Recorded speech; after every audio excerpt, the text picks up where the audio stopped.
ఓం మహాగణాధిపతయే నమః. ఓం గురుభ్యో నమః. ఓం శ్రీమాత్రే నమః. పరమేశ్వర స్వరూపమైనటువంటి జ్యోతిష, వాస్తు మరియు ఇతర అనేకమైనటువంటి శాస్త్రములను మనకు అందించినటువంటి మహర్షులకి నమస్కారం.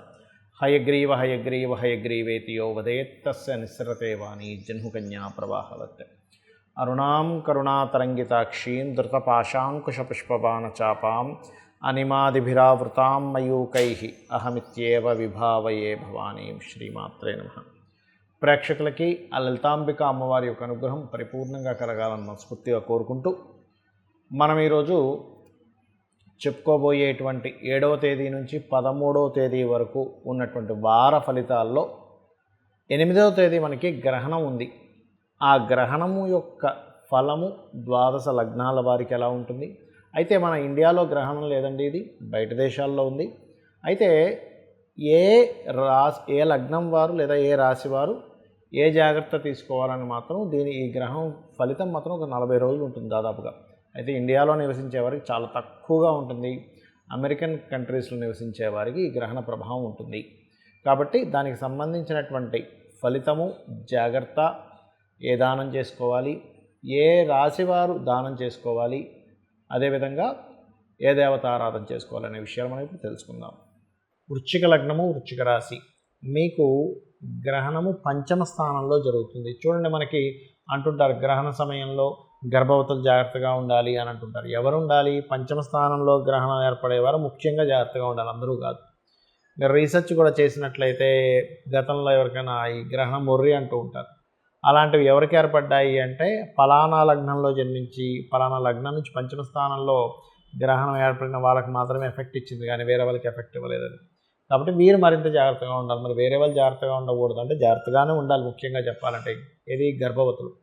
కాబట్టి పంచమ స్థానంలో, అది కూడా మీ దశమాధిపతి పంచమ స్థానంలో ఉన్నాడు. కాబట్టి ఈ గ్రహణం సంబంధించిన విషయంలో తీసుకోవాల్సిన జాగ్రత్త ఏమిటంటే ఐయుఐలు, ఐవీఎఫ్లు చేయించుకుంటూ ఉంటారు. సంతానం కోసం ఏదైనా లోపం ఉన్నప్పుడు ఈ సాంకేతికమైనటువంటి ప్రక్రియలు వాడి చేస్తూ ఉంటారు. అటువంటి వారు ముఖ్యంగా జాగ్రత్త తీసుకోవాలి.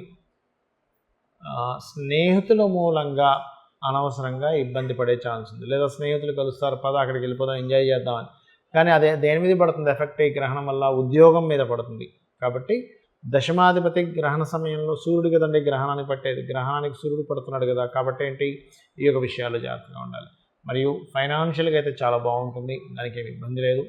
పంచమ స్థానాన్ని మనం ఫ్రెండ్స్, ప్రేమ వ్యవహారాలు, సంతాన సంబంధించిన విషయాలు, షేర్ మార్కెట్ విషయాలు కూడా తీసుకుంటాం. కాబట్టి ఈ విషయాల్లో ఈ గ్రహణం పట్టినప్పటి నుంచి 8వ తేదీ నుంచి 41 రోజులు మాత్రం కాస్త జాగ్రత్తగా ఉండండి. మరియు మీకు సహజంగానే అర్ధాష్టమ శని కూడా ఒకటి నడుస్తుంది వృశ్చికం వారికి. అర్ధాష్టమ శని యొక్క ప్రభావం తగ్గాలి అంటే కాస్త మీరు గోవులకు ప్రత్యేకంగా క్యారెట్స్, బెల్లము తినిపించండి. ముఖ్యంగా మీరు ఏదైనా కన్స్ట్రక్షన్ రిలేటెడ్ సంబంధించినవి చేసేటప్పుడు కొంచెం ఆలస్యం అవుతూ ఉంటుంది, దాని గురించి టెన్షన్ పెట్టుకోకండి. మరియు ఓవర్ హీట్ కానీ బాగా కోల్డ్ ఉండేటువంటి వారు కానీ కొంచెం జాగ్రత్తగా ఉండాలి. శని కుజుల యొక్క ప్రభావం 4వ స్థానంలో ఉంది కాబట్టి. మరియు మరొక విషయం ఏంటంటే ఇక్కడ ఈ షష్టమంలో గురువు ఉన్నందుకు హోమ్ లోన్స్ లాంటివి లభిస్తాయి, అందులో ఎటువంటి సందేహం లేదు. కాకపోతే ముఖ్యంగా 7వ తేదీ ఏదైనా ప్రాపర్టీ డీల్స్, ముఖ్యంగా 6, 7 తేదీలు, బట్ 7వ తేదీని చెప్పుకుంటున్నాం మనం ఇక్కడ. ఈ 2 రోజులు మాత్రం కొంచెం ప్రాపర్టీ డీల్స్ విషయంలో, కొంచెం మదర్ యొక్క ఆరోగ్య విషయంలోని పర్టికులర్గా జాగ్రత్తగా ఉండాలి మీరు. మరియు ఇక్కడ వివాహ సంబంధించిన విషయాలు, వివాహ నిర్ణయాలు మాత్రం శుక్రుడు మీకు రాహుతో గ్రహణ సంబంధించిన దాంట్లో ఉన్నాడు. కాబట్టి వివాహ నిర్ణయాలు తీసుకునేటప్పుడు అందులో ముఖ్యంగా బయట దేశాల్లో ఉండేటువంటి సంబంధాలు కుదిరే కాంబినేషన్లో ఇప్పుడు ప్రస్తుతం మీ సప్తమాధిపతి ఉన్నాడు. కాబట్టి అటువంటివే కుదురుతాయి. ఎంత వద్దనుకున్న విదేశీ సంబంధాలే వస్తూ ఉంటాయి. కాకపోతే ఈ 41 రోజుల వరకు మాత్రం 8వ తేదీ నుంచి 41 రోజులు మాత్రం వివాహ నిర్ణయాలకు సంబంధించిన విషయంలో కాస్త జాగ్రత్త వహించాలి. ఇక మీరు చేయవలసినటువంటి దేవత ఆరాధన ఏమిటి అని చూసుకున్నట్లయితే దుర్గా ఆరాధన చేయండి. ముఖ్యంగా సూర్య భగవాను చూస్తూ దుర్గా అష్టోత్తరము లేదా లలితా సహస్రనామాలు, ఓం శ్రీమాత్రే నమః అనే నామస్మరణ. మరియు బుధుడు కాస్త కంబస్ట్ అయి నీచభంగ రాజయోగం జరుగుతుంది కాబట్టి ప్రత్యేకంగా మీరు విష్ణు సహస్రనామాలు కూడా చేసుకోవచ్చు. సూర్య భగవాను చూస్తూ అన్ని విధాలా బాగుంటుంది. అయితే గ్రహణం అనేటువంటిది అసలు ఏ సమయంలో ఉంది, మన భారతదేశంలో ఎందుకు లేదనుకుంటున్నాము చూసుకున్నట్లయితే రాత్రి 10:08 నుంచి అర్ధరాత్రి 1:25 మధ్యలో మన ఇండియా కాలమానపరంగా ఉంటుంది. మరి రాత్రిపూట గ్రహణం ఉన్నప్పుడు సూర్యుడు ఉండడు కదా, అమెరికన్ కంట్రీస్లో ఉంటారు, వెస్ట్రన్ కంట్రీస్లో. కాబట్టి అక్కడ గ్రహణం కనబడుతుంది. కాబట్టి ఎక్కడైతే గ్రహణం కనబడుతుందో అక్కడ మాత్రమే దాని ప్రభావం ఉంటుంది, గుర్తుపెట్టుకోండి. అయితే చాలామందికి ఏంటంటే మా నక్షత్రాల్లో జరుగుతుంది కదండి, మాకు ఎఫెక్ట్ ఉంటుంది కదా అని అడుగుతూ ఉంటారు. అది కొంత ఉంటుంది, చాలా స్వల్పం, దాని గురించి ఏమి టెన్షన్ పడాల్సిన అవసరం లేదు. అయితే ఒకవేళ సరే మేము యుఎస్ కంట్రీస్లో ఉన్నామండి, అప్పుడు ఏమిటి పరిస్థితి, దానికి కూడా నేను మీకు చెప్తాను. అయితే ఉత్తరాభాద్ర నక్షత్రంలో గ్రహణం జరుగుతుంది కాబట్టి కాస్త శని నక్షత్రాల వాళ్ళు, అంటే ఉత్తరాభాద్ర, పుష్యమి, అనురాధ నక్షత్రాల వారు మీరు గనక దానం ఇచ్చుకుంటే సరిపోతుంది. అయితే ఎప్పుడైనా గుర్తుపెట్టుకోండి, గ్రహణము అనగానే భయపడేటువంటి విషయం కాదు, ఇది బాగా అర్థం చేసుకోండి. మనకి మహర్షులు గ్రహణం పట్టింది అనగానే మీరు భయపడండి, మీరు ఫలానా బాధపడండి అని చెప్పలేదు ఎక్కడా కూడా. గ్రహణ సమయం చాలా గొప్ప సమయం. మీ యొక్క పూర్వజన్మ కర్మలు దగ్ధం చేసుకోవడానికి ఆ సమయంలో మీరు ఏదైనా గురువుల నుంచి పొందినటువంటి మంత్రాన్ని చాంటింగ్ చేయడం కానీ, లేనట్లయితే మీరు చూడండి ఒక్కోసారి గురువుల నుంచి పొందిన మంత్రము లేనట్లయితే ఏదైనా మీకు నామాలు ఉంటాయి, ఓం నమో నారాయణాయ, ఓం నమ శివాయ, ఓం శ్రీమాత్రే నమః, ఇలాంటివి. లేదా లలితసహస్రనామాల్లో మనం చాలా నామాలు చెప్పాం. ఏంటి, ఉద్యోగం రావాలి, ఓం మాణిక్య మకుటాకార జానుద్వయ విరాజితాయ నమః, లేదా ఓం శ్రీమాత శ్రీ మహారాజ్ఞి శ్రీమత్సింహాసనేశ్వరి నమః. లేదా వ్యాధి ఉంటుంది కొంతమందికి, ఓం సర్వవ్యాధి ప్రశమని సర్వమృత్యు నివారిణి అగ్రగణ్య అచింత్య రూప కలికల్మషనాశిని.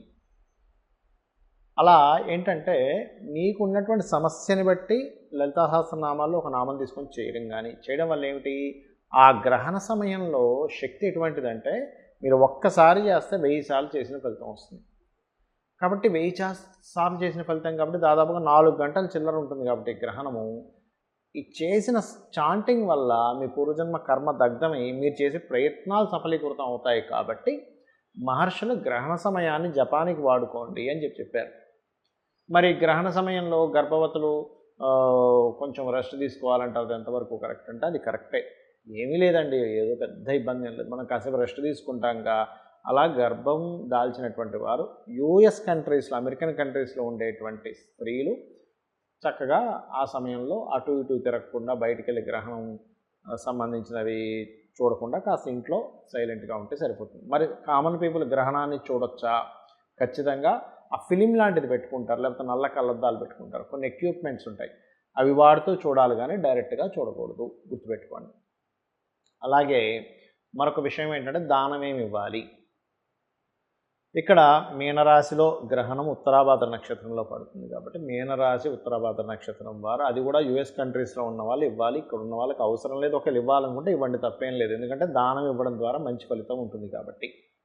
ఏమి ఇవ్వాలి, నువ్వులు, మినుములు, ఉలవలు, గోధుమలు, బియ్యం, ఈ 5 పదార్థాలు దానంగా ఇవ్వండి, కేజీంబావు లాగా. అదేవిధంగా ఒక పాత్రలో నెయ్యి ఉంచి, అంటే ఒక 100 గ్రాములు 200 గ్రాములు 1/2 కిలో ఎంతో కొంత ఒక పాత్రతో నెయ్యి. అదేవిధంగా మనకి చూడండి వెండివి చిన్న ఉంటాయి, చాలా పల్చగా ఉంటాయి, సూర్య ప్రతిమ, చంద్ర ప్రతిమ, నాగ ప్రతిమ ఇస్తారు, ఇవి ఇవ్వండి. దీంతోపాటు ప్రత్యేకంగా ఏంటంటే ఒకటే గుర్తుపెట్టుకోండి, మీరు వీలైతే ఏంటి వీలు చూసుకోండి. ఎందుకంటే వీలైతే అనే పదం ఎందుకు వాడారంటే మనకి విదేశాలలో అంత ఈజీగా నవగ్రహాల దగ్గర దీపం పెట్టనివ్వరు. ఒకవేళ పెట్టే ఆస్కారం కనుకున్నట్లయితే నవగ్రహాల్లో రాహుకేతు గ్రహాల దగ్గర దీపారాధన చేయండి, వీలైతే శని భగవానుడి దగ్గర కూడా. మరొక విషయం ఏంటంటే ఇక్కడ గమనించుకున్నట్లయితే ఈ యొక్క గ్రహణం యొక్క దోషము నేను మీకు ఇందాక ఒక్కొక్క నక్షత్రము ఒక్కొక్క రాశి వారికి చెప్పాను. అది కేవలం ఆ యొక్క విషయాల్లో జాగ్రత్తగా ఉండడం మాత్రమే సూచన, కానీ ఏదో అయిపోతుంది అమ్మో గ్రహణం అని భయపడాల్సిన పని లేదు. ఎప్పుడైనా గుర్తుపెట్టుకోండి, ఒక గ్రహణం వస్తుంది అంటే ఓకే దీని మూలంగా ఇది, ఇక్కడ దానం ఇచ్చుకునే స్తోమత లేదు అంటే ఎవరు దొరకట్లేదు, దానం ఇవ్వడానికి ఎవరు దొరకట్లేదు, అలాంటప్పుడు చక్కగా ఏం లేదు, అమ్మ రక్షించినట్టుగా ఈ ప్రపంచంలో ఏ ప్రాణిని ఇది రక్షించదు. కాబట్టి శ్రీమాత్రే నమః చేసుకోండి, ఏమీ టెన్షన్ పడకుండా చక్కగా అమ్మవారు మిమ్మల్ని కాపాడుతుంది. శ్రీమాత్రే నమః.